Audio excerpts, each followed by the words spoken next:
Alright, ladies and gentlemen, MrSotko here. Welcome back to the channel. Today's main topic is the Bitcoin Twitter account has been suspended, and you see this new one here that has just popped up. So apparently somebody has opportunistically sharked the @Bitcoin account since the other one was either deleted or suspended. It is now gone, and what we have now is I love you and some hearts and such. So somebody will pay a fine, juicy, sousy premium for this @Bitcoin Twitter. I wish I would have gotten on that one, but whatever.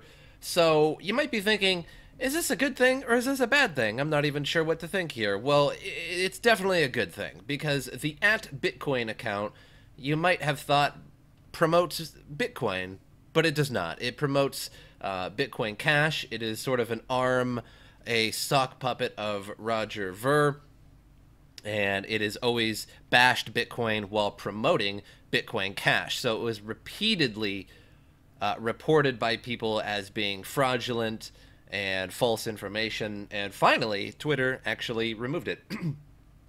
So here's a just a Reddit post here. Twitter has re-terminated the Bitcoin account, so apparently it has been suspended in the past as well, and a whole argument for it and against it or whatever, mostly all for it at the Bitcoin Reddit anyway. And then Charlie Lee has posted, oh snap, at the Bitcoin account suspension, and everybody's kind of all for it. All kinds of fun hallelujahs and this really interesting picture of Roger Ver and lots of people cheering. So everybody loves it. However, Roger Ver, not a big fan, so this is how free speech dies, with thunderous applause. Well, that makes sense, Roger Ver, because it's your sock puppet account. So here's a really, really great response from somebody. This is probably the best response I've ever seen, or at least one of them. I've tried to bash Roger Ver in the past, and I feel like I do a good job of it, but this one takes the cake, for sure. I take my gold crown, my prize, and I pass it off to this Reddit user. Thank you for this gloriousness, and I'll read it to you. So first, I'm going to read you the previous comment. It kind of sums it up. So I'm pretty new to crypto. Can someone fill me in on the difference between BTC and BCH? Why does there seem to be so much beef between the two? And why is Reddit BTC ran by people who run Bitcoin Cash? Very interesting question. So for anybody that doesn't know, there is Reddit Bitcoin, which everybody goes to support Bitcoin. And then there is Reddit Bitcoin Cash, which I have no problem with because it's called Bitcoin Cash. And so if you like Bitcoin Cash, you go to the Bitcoin Cash Reddit and, you talk about it and such. And then there's Reddit BTC, which you would assume is Bitcoin. So as soon as you go to it, it does look like it's ran by people who enjoy Bitcoin. But you'll quickly find by reading the post that it is absolutely the opposite. And not even just by like a small margin or anything like that. It is completely the opposite. It might as well be called BCH, but it is not. So basically, a guy named Roger Ver became very popular in the early days of Bitcoin, before people realized he was actually a con artist, incapable of producing anything of real value. He did some really stupid stuff, like tell everyone he saw proof of Mt. Gox was doing fine and encourage people to invest in it. And you could see he was reading from a script the whole time from watching his eyes. You can see that video on YouTube, and he's just like the camera's here, and he's just like, yes, Mt. Gox is doing fine, blah, blah, blah, blah, blah, blah, blah, like clearly reading from a script that was placed like way over here for some reason. Like, I don't know why they wouldn't just put it like, somewhere on a teleprompter or something, but whatever. So, anyway, the guy has wild mood swings and is extremely predatory towards new people coming into the market. He bashes Bitcoin nonstop and refuses to call it anything but core, and calls his own version of Bitcoin he created, Bitcoin Cash, the real Bitcoin. Then he bought up the Twitter handle to tell people his fake Bcash is the real Bitcoin, thus why their subreddit exists on r/BTC instead of r/BCH or Bitcoin Cash. They would have taken Reddit Bitcoin by any means, except they have none because they are an opportunistic minority. He excels at nothing speak and uses buzzwords to trick people into believing Bitcoin Cash is the real Bitcoin. Basically, the only fervent defenders he has left are people who are too deep in the hole to admit they messed up. or too uninformed to understand what they have is not Bitcoin. Bitcoin Cash holders users hold their coins knowing they have settled. Most of the first investors were tricked by the lie that Bcash had a sustainable scaling solution, which they don't. They knew something like SegWit could come along someday. They just didn't know it was SegWit itself because they were entranced by the autistic siren song of a false prophet. If only they'd never touched their garbage coin, but it's too late now, and they'll eat bubblegum from the undersides of the Denny's table at 3 a.m. for sustenance before they will take a loss. And so here's this really weird quote here, or this tale, anecdote, I don't even know, this little story. It wasn't a mistake. It wasn't a mistake, they repeat to themselves in the shower while slamming their palms against the wall. A single tile falls from each of their showers loose from each of their showers after months of this repetitive stress-relieving behavior. They don't even notice. Their food tastes of ash and soot, their wine like cat urine and vodka. Eyes swollen shut from grief, hunchbacks from getting too close to their screens, and breasts so bad tonsil stones go flying. They speak like their mouth is starting a food fight with a spoon full of cottage cheese. Their critical hit body odor is but the tip of the iceberg, as human waste collection was long forgotten under countless layers of no longer tidy-whities. Their aggressive behavior and aversion to direct sunlight are the final nails in the coffin. To ensure that they abstain from going outside or engaging in social behavior forever henceforth, they belong to the forums now. And that's why we have Reddit BTC. Well said, sir. Saucy. Well said. Absolutely genius. Here's another one. So Bcash, aka Bitcoin Cash, is basically a one-man's coin, although he has quite a few influential minions. This man, Jihan Wu, he is owner of Bitmain, a mining hardware manufacturer that produces most of all the miners in the world. Bitmain's miners have secretly embedded a cheat covert ASIC boost, which gives Jihan's mining farms, but not his customers, advantages in mining, which results in Bitmain's monopoly in the mining industry. Covert ASIC boost is unintentionally disabled by SegWit, a newly activated feature with many merits that gets intensely attacked. Bcash was live at the same time as the beginning of the activation of SegWit. Bcash is basically 100% Bitcoin with SegWit removed, plus a minor modification claimed to be better at a scaling solution. Besides covert ASIC boost, Bitmain's miners had a secretly embedded backdoor named Antbleed. It gave Jihan the power to shut down any Bitmain ant miner in the world remotely. Jihan publicly stated he'd attack Bitcoin with his hash power when Bcash was created. He controls a significant proportion of all the overall hash power.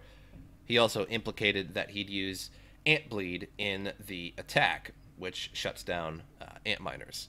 So here's another article here. Bitcoin Cash promoting Twitter account at Bitcoin suspended. Internet debates death of free speech. In a Twitter-based continuation of the Bitcoin versus Bitcoin Cash debate, the Bitcoin Cash promoting Twitter handle at Bitcoin has been suspended by Twitter, seemingly due to large number of complaints from Twitter users, likely Bitcoin supporters. You think? The rivalry between Bitcoin and Bitcoin Cash, a hard fork of the Bitcoin blockchain that took place in August 2017, is characterized by the debate over scaling issues on the network and how to solve them.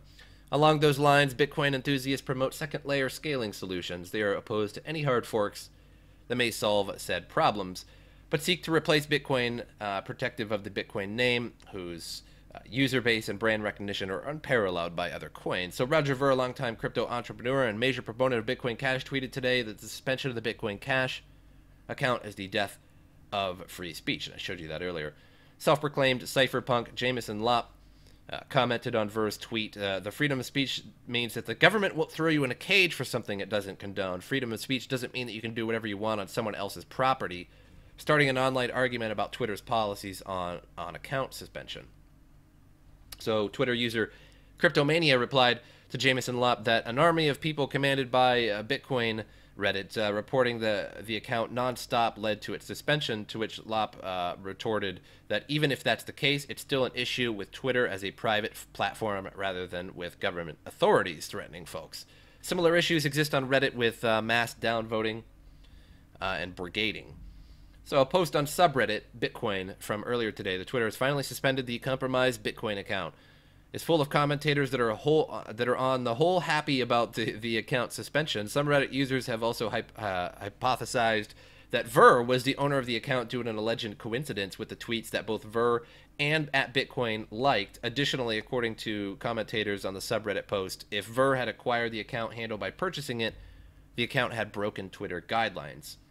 So it states some guidelines there. Bitcoin researcher and developer David Shares also tweeted his disappointment with the account suspension directly to Twitter CEO Jack Dorsey, expressing his opinion on the account was suspected due to Bitcoin Core trolls falsely reporting it. Oh my. So I bet some money is going to go towards Twitter, and this will come back. This will come back pretty quick. The @Bitcoin account was suspended again by Twitter support only because core trolls constantly submit fake reports about it. Why do you guys keep letting this happen? Instead of suspending all the fake scammer accounts, you suspend the real ones. What do you mean the real ones, though? It's Bitcoin, though. It's not Bitcoin Cash. It's not a Bitcoin Cash Twitter, and it's all about Bitcoin Cash. So it's not the real one. It is a fake account. It by inherency. This isn't even an opinion. You can throw the opinions out the window. Bitcoin supports Bitcoin. Bitcoin Cash supports Bitcoin Cash. Fair enough, right? Not @Bitcoin supporting Bitcoin Cash. That's not the same thing. That's not how it. How is this? How do people not see that exactly? I don't get it. How do people think that because they have Bitcoin Cash, they have Bitcoin? That's not Bitcoin. That's a alt. It's kind of like Ethereum and Ethereum Classic. You either have Ethereum Classic or you have Ethereum. They're two different things now. One split, and Bitcoin stayed Bitcoin, and Bitcoin Cash came off Bitcoin. So I don't understand. There's no other way to see it. Bitcoin Cash is Bitcoin Cash. It's a real currency now because it's split, but it's not Bitcoin. If it doesn't have the Bitcoin name, it's not Bitcoin. Plain and simple. It's really easy. It's really easy, people. Carnivore, a crypto news and research site, also directed their frustration at Bitcoin suspension. Bitcoin is an open source project. The account at Bitcoin should be restored and allowed to express their opinion on scaling. Oh man, all the sock puppets. Policy of adhering to the mob rule of haters is not going to serve you or the Bitcoin project well. Yes, it is. It's going to serve the Bitcoin project well, but not the Bitcoin Cash project. See how they do this? See how they do this? They don't say Bitcoin Cash when it would implicate them.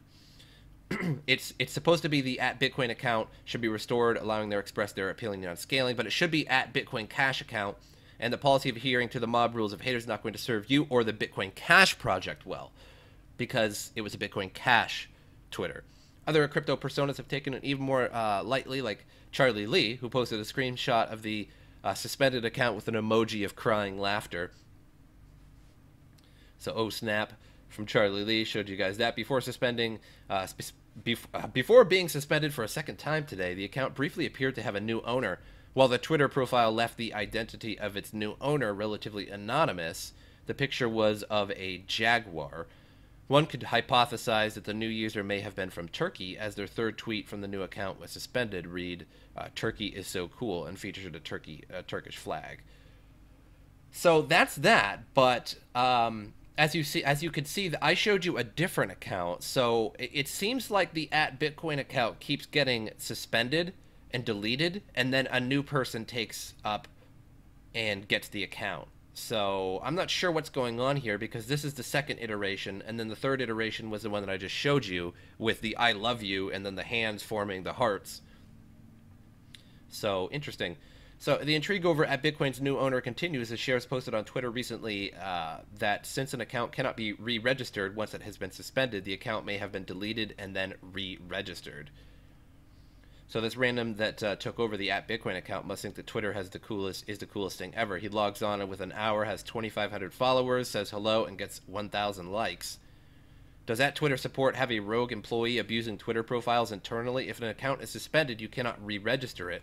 Clearly, in this case, Twitter shut down and then deleted the @Bitcoin account, allowing it to be re-registered. What is going on? On April 3rd, a panel discussion dedicated to Bitcoin Cash scaling between Roger Ver and the Blockstream strategy officer Samson Mao turned into a passionate debate between the two's visions. So that's all I got for you for now. No, actually, I have one more article here. I got one more, and we're on Yahoo ad factory news. As you can see, Yahoo just absolutely loves their ads. Unbelievable. And all their promotions and their weight loss products. Absolutely fantastic. This is why nobody uses you anymore, Yahoo. So, in case you guys wondered, this is why. Just in case you were looking for some advice, you can just send me just send me a check or whatever for whatever that's worth. Sadly, it wasn't to be. Since the beginning of the year, an incredible $550 billion has been lost in the cryptocurrency markets. Those who bought near the top are nursing losses of around 70% on average. It is little wonder those investors who are not so seasoned in the reading of the markets of the cycle of investment are running scared or just standing on the sidelines with their mouths open watching the avalanche roll down the hill. It's a prescient time to remind ourselves where we are now and put these losses in perspective. So this graph shows a typical cycle of investor sentiment. We show this graph to our clients all the time. If you apply it to the excitement and optimism of last autumn as Bitcoin started to become popular, you can almost see it follow the pattern of the Bitcoin price chart. As the thrill and euphoria of being on board turned to worry and concern, those investors who had not taken into account the fact that they could lose money as well as make it had a major problem. They had no plan B or C. So you can see here, what if I can make this a little bigger? Yes, I can. So the optimism, excitement, thrill, euphoria, this was the height. And then anxiety, denial, fear, desperation, panic, capitulation. And this is supposedly where we are now. What we think that Bitcoin has reached this point in the cycle and is about to bottom out once it has taken out the February lows of 6,000. Says maybe the markets just aren't for me. And as I've been saying in numerous videos, but for some reason, some people agree and some people fight it, and they're like, "No, crypto's dead." Like you're trying to get people to buy in. Not really, but get real. This is just investment, and then I show you this, and you're like, oh, now that I see a chart. So at the bottom here, point of maximum financial opportunity, like I've been saying. So you're supposed to be buying down here. This is where you're supposed to be buying, not here. You don't buy here and then sell here. You sell here and then you buy here at the bottom. Do we have that now? So the green you don't buy on the green. You buy on the red candles, the ones that go down. That's when you buy. Just in case. I feel like I have to simplify that because everybody's investing into these Ponzi schemes and all these scams, frauds, or selling at the wrong time or buying at the wrong time. It's actually really easy. When the price is low, you buy. And then when it goes up, you sell it. I don't know how to make it. Like, I think people want some kind of magic formula, and then they go on YouTube channels, they go onto sites and things like that for these professional investors, and they try to find these investors, and they try to find the answer. There is no answer. The answer is very simple, but there is no solid answer. I can't tell you like, oh, you have to buy here and then sell here and then buy here and then sell here. You just buy when it's low, and then you sell on the green ones. Green means sell, red means buy. It's kind of like the opposite of a stoplight. We got that now? Great. Excellent. Excellent. We're moving on. I didn't mean to get kindergarten on you guys. It's okay. I'm not trying to, just trying to make sure that everybody's got it. This was fine for those who could afford to lose money, but stories abound of folk who remortgaged homes and sold solid assets to get a price of the action without thinking through the consequences of any loss-making situation. Our feeling is that we have reached despondency and depression point on the graph. Those investors who have lost large amounts of money have given up on Bitcoin completely, many simply setting the loss aside and writing it off as a bad experience. But look at the next part of the chart. Once the price picks up, hope turns to belief, which turns to optimism, and the whole cycle starts again. With this in mind, a look at the daily chart for this year brings new perspective into play, and you can just take a look at charts. Bitcoin charts are all over the place. You'll see it go up, and then all go down, and like if I want to get JR businessy on you here, it goes up, and then it goes down, and then it goes up, and then you buy here when it goes down, and then you sell when it goes up, and then you buy. You don't have to get it exact. You don't have to get it on the exact top and bottom, right? You're not going to get it on the exact and bottom because you don't know when the exact top and bottom is. You just watch for the trend of it going down, then you sell, and then you watch for the trend of it going back up, then you buy. So sure, I guess sometimes you buy in the green, but you don't buy like when it's all the way at the top. That's not good. That's a huge risk. So just keep that in mind. So although Bitcoin is only one over 1,000 cryptocurrency, it is undoubtedly the one which has the most impact for good or bad across the board. The relentless fall since December of last year can be viewed as the point of maximum financial risk. On the cycle of investor sentiment chart above, at 1, broken only by the rally during February, at 2, continuing through, 3, which is where we find ourselves today, has been the precursor to multiple falls across the cryptocurrency complex. So I hope you guys enjoyed this video. Now's the time to buy. It really is. It's just about to the lowest point. It may get a little bit lower, but that is if you buy now and you don't have enough money for when it's at the really lowest point, well, that sort of sucks. But at the same time, when it goes back to 20,000, it might take months or it might take a year. You'll be thanking yourself for doing that, and that few $100 that you might have missed isn't going to mean much in the long run. But I hope you guys enjoyed this, and I'll see you guys next time.